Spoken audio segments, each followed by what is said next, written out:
You start off with an ideal in your head of like, what's the perfect way this could go? Like, what's the way this would happen if I was actually magic? You know, if I could actually really genuinely do magic, if I was a wizard, how would I really do this? It would just happen, and it would happen in this way. Then you've got to kind of find the step to almost track back and actually reverse engineer it almost.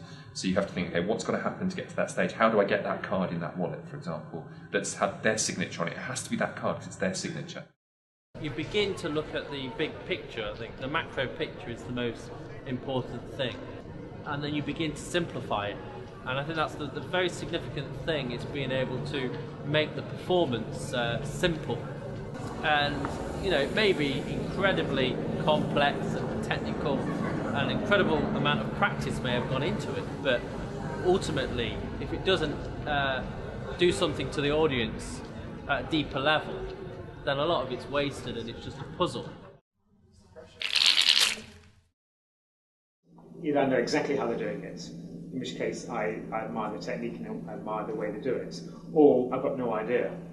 Now, the situation where I have no idea, that's actually for me is more interesting, because then I can start to become a more new person again. I think you've got to be quite almost obsessive to be a magician. I think there's a certain amount of, you've got to be almost quite geeky about the way in which you're just going to rehearse and rehearse and rehearse and do the same thing over and over and over again until you almost don't know your own name anymore. You've got to that stage where it's got to become so automatic, and what you've done has got to become so natural looking that even if it's an unnatural action, it's still got to look natural. You can be doing something very technically challenging, but the audience should never know about that. If I bring something new in, I immediately, as soon as I can, as soon as I think it's at a certain level, I will go in front of an audience and then I'll just road test it. And that's where the real rehearsal kind of comes from, if that makes sense, because you've got to just find out how people are going to react.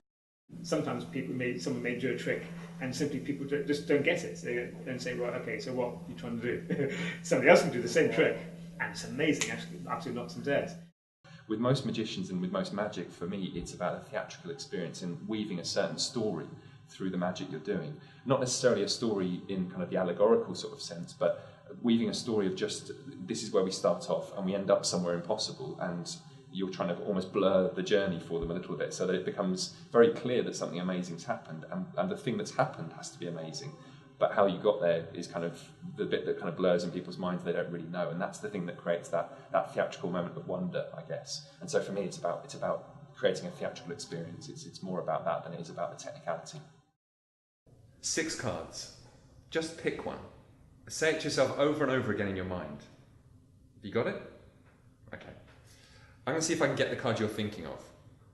As I do, I want you to imagine that the card you're thinking of now gets stronger and stronger in your mind.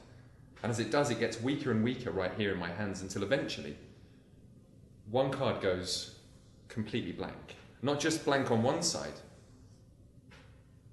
but blank on the other side as well.